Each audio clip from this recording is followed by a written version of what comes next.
aí, pessoal do Facilitando a Medicina, tudo bom com vocês? Eu sou Cleverson Delvecchio e a gente vai para mais uma aula referente à antibiótico terapia, essa playlist que nós estamos fazendo. Então, se eu te ajudar de alguma forma e você quiser receber mais conteúdos e participar aqui da nossa comunidade no YouTube, se inscreve no canal e deixe seu joinha e vamos ao que interessa. Hoje vamos falar de mais um antibiótico referente às quinolonas.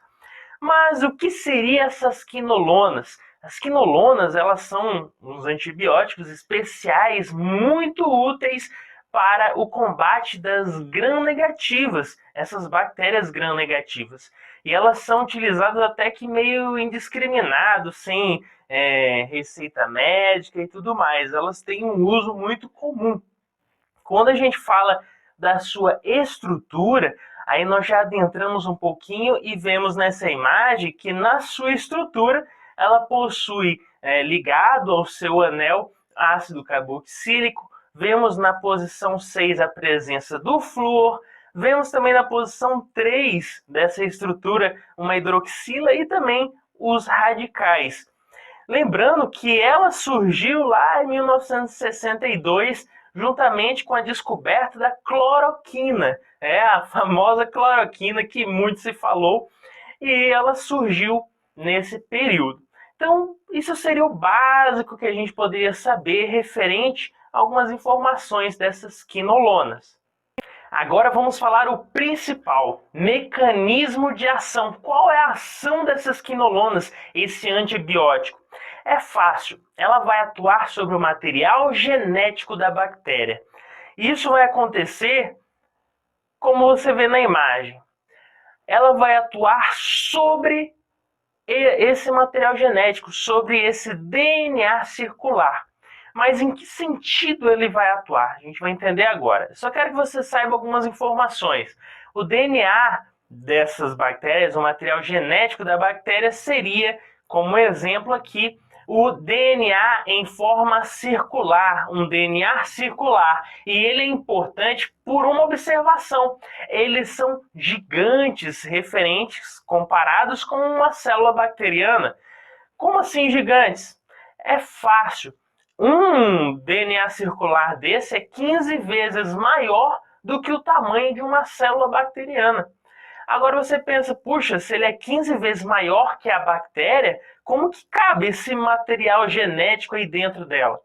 É muito simples também de entender. Isso acontece porque esse material, ele não vai ficar desse tamanhão assim, né, todo alongado. Um exemplo que a gente pode citar é se você tem uma caixa de 2 metros e quer guardar uma corda de 7 ou 10 metros ali dentro da caixa. O que você vai fazer? Você vai enrolar essa corda para guardar ela ali dentro. E é mais ou menos com esse exemplo que eu quero que você entenda o que acontece desse material circular, esse DNA circular, dentro da célula. Então vamos lá, o que acontece? Simples. Esse DNA circular, ele vai ter algumas proteínas de ancoramento. Olha nessa outra imagem. Aqui já fica mais simples, mais entendível. Essas proteínas de ancoramento também estariam, de certa forma, deixando ele mais compacto. Vão se esperalizar e essa esterilização vai fazer com que ele fique mais compacto e também diminua a tensão sobre esse material genético, já que quanto mais se enrola, mais tensão existe ali, né? Então, é basicamente isso que acontece. Essas proteínas de ancoramento facilitam esse enrolar, essa esterilização do material genético de forma que ele fique mais junto ali, fique mais compacto. E isso também a gente pode dizer, além dessas proteínas de ancoramento, que a cada 10 bases nitrogenadas existentes nesse material genético, existe uma ponte de nitrogênio. Se você vê na imagem, você pode ver que existem pequenas dobrinhas, pequenas esterilizações, e é exatamente isso, essas pequenas esterilizações, essas pequenas dobrinhas, seriam essas pontes de nitrogênio que vai realmente aproximando uma parte de outra. Quer um exemplo simples? você pega uma toalha, você começa a dobrar ela, né? Você começa a dobrar ela, chega um ponto que a tensão é tanta que ela não vai mais. Se você forçar mais, ela já começa a dobrar sobre si. E é exatamente o que acontece aqui. Você viu essas pequenas dobrinhas? Se eu continuar dobrando mais, chega um momento que ela começa a se contorcer, como na toalha. E é o que a gente vê nessa outra imagem. Nessa outra imagem a gente vê o quê? Que ela já começa a dobrar a fita sobre si. Claro, essas pontes de nitrogênio facilita essas dobrinhas e vai fazer com que chegue a um certo ponto que ela vai se contorcer realmente ficando mais compacta, mais esperalizada. E é o que acontece. Por isso que essa célula bacteriana, mesmo sendo menor que o tamanho desse material genético, ela ainda comporta ali dentro, ela ainda consegue comportar esse material dentro dela. Outro ponto primordial que a gente não pode esquecer é que existem enzimas que auxiliam esse processo que nós estamos falando aqui.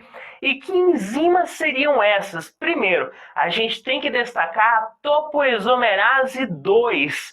Essa topoisomerase 2 que vai facilitar esse processo de esterilização, de fazer com que essa fita de DNA consiga se dobrar uma sobre a outra, ficando mais espiralizada, mais compactada ali, mais juntinhas, falando de forma mais simples.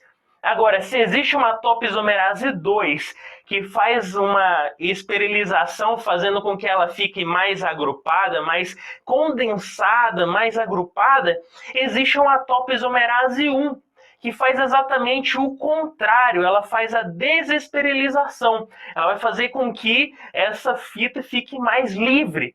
E em que momento eu uso uma topoisomerase 1? Um momento de duplicação do material genético, não é verdade? Porque eu preciso da minha fita de DNA livre. Eu preciso dela livre para mim conseguir ali recortar as partes que eu quero traduzir, transcrever, enfim, duplicar. Então, eu usaria essa topoisomerase 1 no momento de duplicação desse material genético.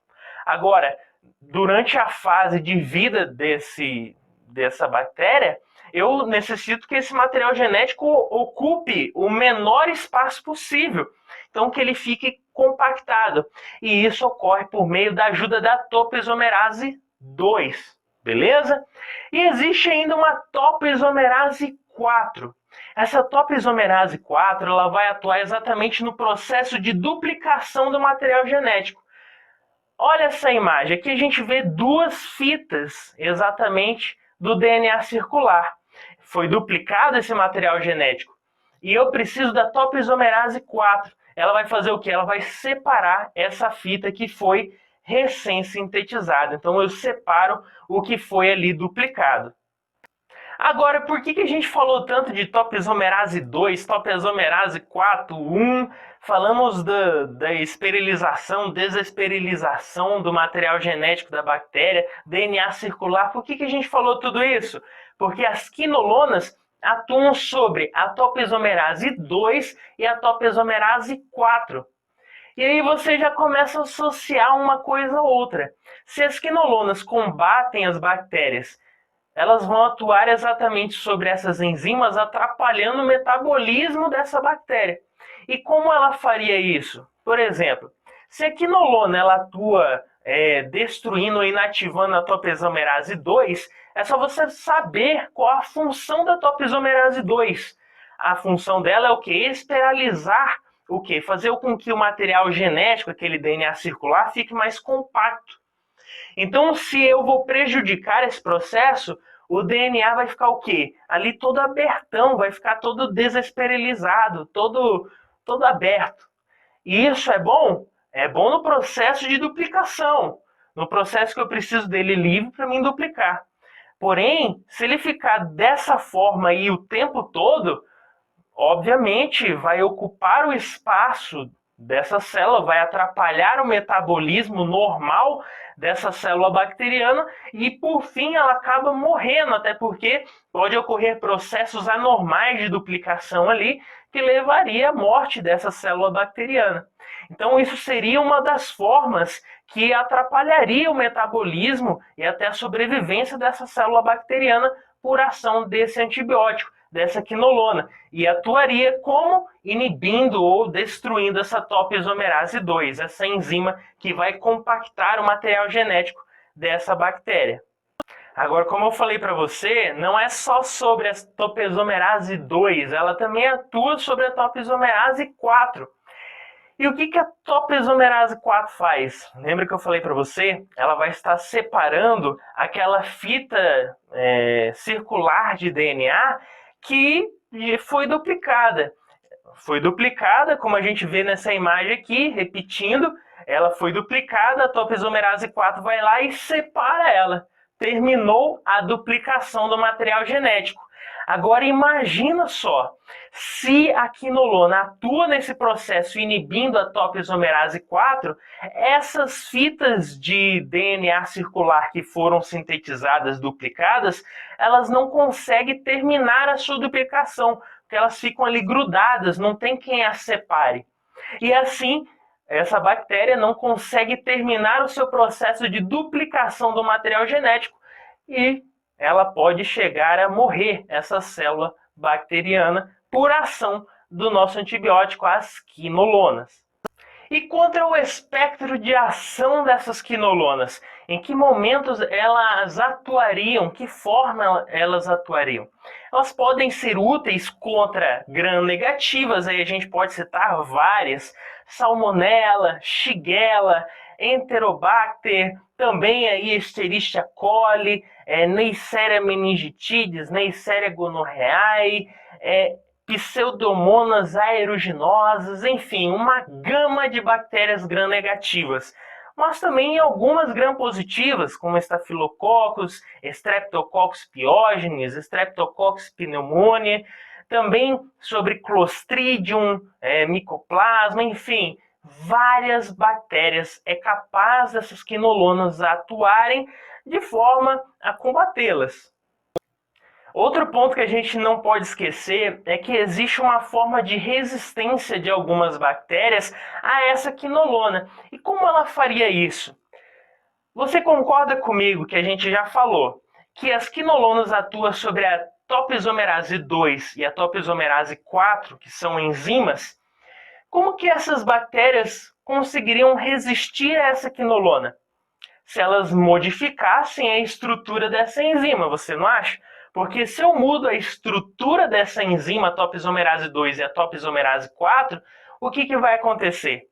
Claramente, o que vai acontecer é que essa quinolona, esse antibiótico, quando for atuar sobre essa enzima, ela já não é compatível, ela já não consegue se ligar e atuar sobre a enzima. Então essa é uma forma de resistência da bactéria frente às quinolonas. Outro ponto é os efeitos adversos, e a gente pode citar efeitos gastrointestinais, diarreia, náuseas, vômitos, efeitos hematológicos, leucopenia, neutropenia, também uma toxicidade hepática com elevação das transaminases hepáticas, uma neurotoxicidade, enfim, vários seriam os efeitos adversos, porém eles não são muito comuns, mas podem acontecer. Então, pessoal, com isso fizemos mais um resuminho. Se eu te ajudei, deixa seu joinha e se inscreve aí no canal. Valeu?